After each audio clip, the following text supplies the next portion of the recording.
గురువారం జరిగిన ఏపీ మంత్రివర్గ భేటీలో పలు కీలక నిర్ణయాలకు ఆమోదం తెలిపారు. సంక్షేమ పథకాలు, ఎన్నికల హామీల అమలుపైన సుదీర్ఘంగా చర్చించిన సీఎం చంద్రబాబు తన సహచరులకు కీలకమైన సూచనలు చేశారు. రాబోయే 3 నెలలు ప్రజలలోనే ఉండాలని, పథకాల అమలుపై ప్రచారం చేయాలంటూ సూచించారు. అన్నదాత సుఖీభవ, డిఎస్సి ప్రక్రియ వంటి ప్రాధాన్యత ఉన్నటువంటి అంశాలపై కూడా కేబినెట్ ముఖ్యమైన నిర్ణయాలను ఈ సమావేశంలో తీసుకుంది.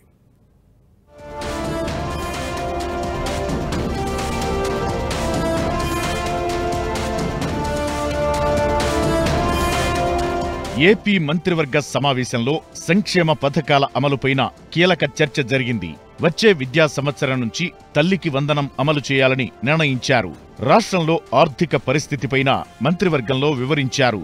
జూన్ నుంచి కొత్త విద్యా సంవత్సరం ప్రారంభం కానుండటంతో ఇచ్చిన హామీ మేరకు ప్రతి విద్యార్థికి అమలయ్యేలా తల్లుల ఖాతాల్లో 15,000 జమ దిశగా పథకం అమలు చేయాలని డిసైడ్ అయ్యారు.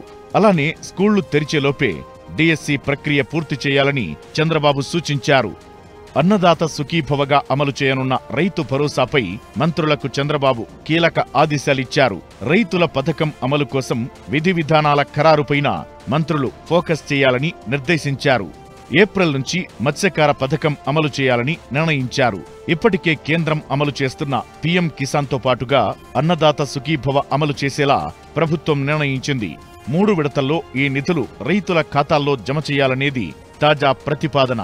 ఇక మధ్యాహ్న భోజన పథకంలో సన్నబియ్యం వినియోగిస్తున్నట్లు మంత్రి లోకేష్ కేబినెట్ భేటీలో వెల్లడించారు. ప్రాంతాల వారీగా అక్కడి రుచులకు అనుగుణంగా విద్యార్థులకు మధ్యాహ్న భోజన పథకంలో మెనూ అమలు చేస్తున్నట్లు వివరించారు.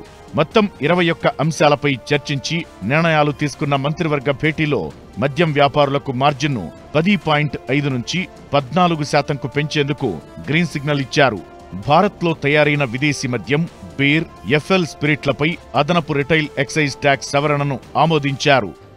కూటమి ప్రభుత్వ అధికారులకు వచ్చిన తర్వాత 34 ప్రాజెక్టులు 6,78,345 కోట్ల రూపాయల పెట్టుబడులకి అగ్రిమెంట్ చేసుకున్నారు. ఈ పెట్టుబడుల ద్వారా 4,28,705 జాబ్స్, ఉపాధి అవకాశాలు, ఉద్యోగ అవకాశాలు ఈ రాష్ట్ర యువతి యువకులకి అందుబాటులోకి వస్తాయని చెప్పేసి మనవి చేస్తాను.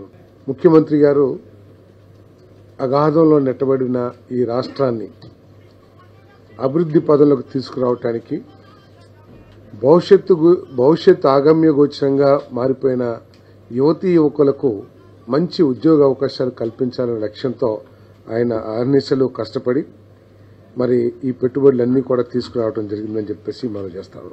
నామినేటెడ్ పదవుల్లో బీసీలకు ఇకపై 34% రిజర్వేషన్కు మంత్రిమండలి ఆమోదం తెలిపింది. ఈ నిర్ణయంతో బీసీలకు కీలక పదవులు దక్కే అవకాశముంది.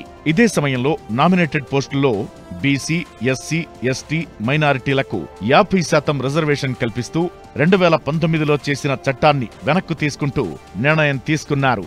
స్టాంపులు, రిజిస్ట్రేషన్ల శాఖలో డాక్యుమెంట్ల రిజిస్ట్రేషన్ కు డైనమిక్ క్యూ మేనేజ్మెంట్ సిస్టమ్ ప్రవేశపెట్టే ప్రతిపాదనపై కేబినెట్ చర్చించింది. అసెంబ్లీ బడ్జెట్ సమావేశాలు ఈ నెల 24 నుంచి ప్రారంభించేలా ప్రభుత్వం సూత్రప్రాయంగా నిర్ణయించినట్టు తెలుస్తోంది. ప్రభుత్వం సాధించిన విజయాలతో పాటుగా ఎమ్మెల్సీ ఎన్నికల్లో మంత్రులు మరింత బాధ్యత తీసుకోవాలని చంద్రబాబు స్పష్టం చేశారు. 3 నెలల పాటు ప్రజల్లోనే ఉండాలని నిర్దేశించారు.